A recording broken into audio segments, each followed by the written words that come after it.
Good morning. Today we have a discussion about enlargement and the Copenhagen criteria. It's a timely discussion. We have a new momentum in the enlargement process which we need to seize, but it's also a good reminder that the process is supposed to be merit-based and that reforms should set the pace, not single member states blocking. So the point on Moldova and Ukraine is quite clear. The Commission has been very clear that we need to move forward with the process and open Cluster 1 as soon as possible, which Sweden supports. And the continuation of the Hungarian blockage is totally unacceptable. We will also have a discussion about rule of law. I will also make my point clear here that this is the fundamental value that the Union is based on, and all member states need to accept this. And we need to use all tools in the toolbox, including full conditionality in the budget, and basically meaning not a single euro should be paid from the EU budget to a country not living up to rule of law standards. Not really for this format. Grateful to be invited today for the informal meeting of the General Affairs Council at the invitation of the Danish presidency. Representing Moldova today, we will be discussing about the Copenhagen criteria. We will be discussing about the obstacles that the candidate countries are still facing as we try to live up to those criteria. Of course, we will also be discussing about the accelerated integration opportunities and how member states together with candidate countries can do more to prepare our societies, our public administrations to be ready for accession.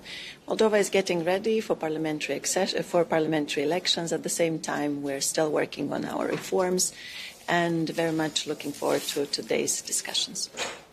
Could I ask you that there's a question among ministers about unlinking or decoupling Moldova's progress towards EU membership from Ukraine's? I mean, do you feel that Hungary's veto on Ukraine is having an impact on you, and would you prefer to be treated, as your own country rather than as a duo? We're delighted to see in the European Council conclusions of this July that stated that both Moldova and Ukraine are ready and prepared to move to the next step, and that is opening Cluster 1 for negotiations. And we're very much looking forward to a solution both for Moldova and Ukraine to be able to move on with the next step. Does that mean you want to stick with Ukraine no matter what? It's important for us, for our own security, for our own accession path, that as a region we're stable, we're secure, and for that we need a stable and secure Ukraine. Thank you. Good morning. Good morning. I am delighted to be in Copenhagen today for this informal General Affairs Council, and warm thanks to our Danish hosts for receiving us and for this very pertinent discussion today that will focus primarily on three topics that are interlinked between them. The first session will focus on enlargement, the Copenhagen criteria and the process of gradual integration for our candidate countries. The second session will focus on strengthening our toolbox on rule of law, and the third will be a discussion on the future of Europe. During the first session on enlargement, we will be welcoming the enlargement countries as a union of 27. The theme of today's informal is very appropriate, from Copenhagen to Copenhagen to Copenhagen.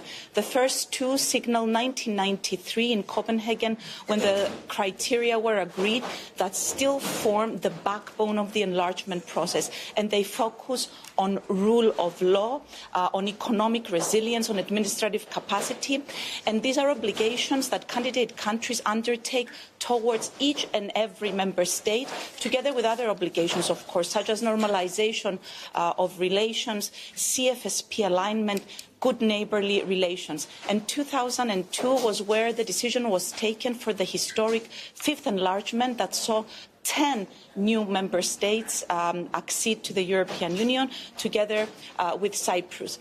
And the third Copenhagen signals the time at which we are now.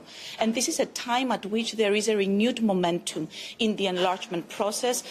It is absolutely clear that enlargement is a geopolitical necessity and a catalyst. Is about expanding the space of security and safety. And together we will discuss how the process of gradual integration can facilitate candidate countries in advancing in their accession negotiations. It's a merit-based process. It's an intergovernmental process that requires 27 EU member states. And for those countries that are committed in delivering, the EU is committed in facilitating them in order to advance in their accession negotiations. And I'm concluding by underlining that as we are gearing up to assume the presidency, enlargement will be a priority. Thank you very much.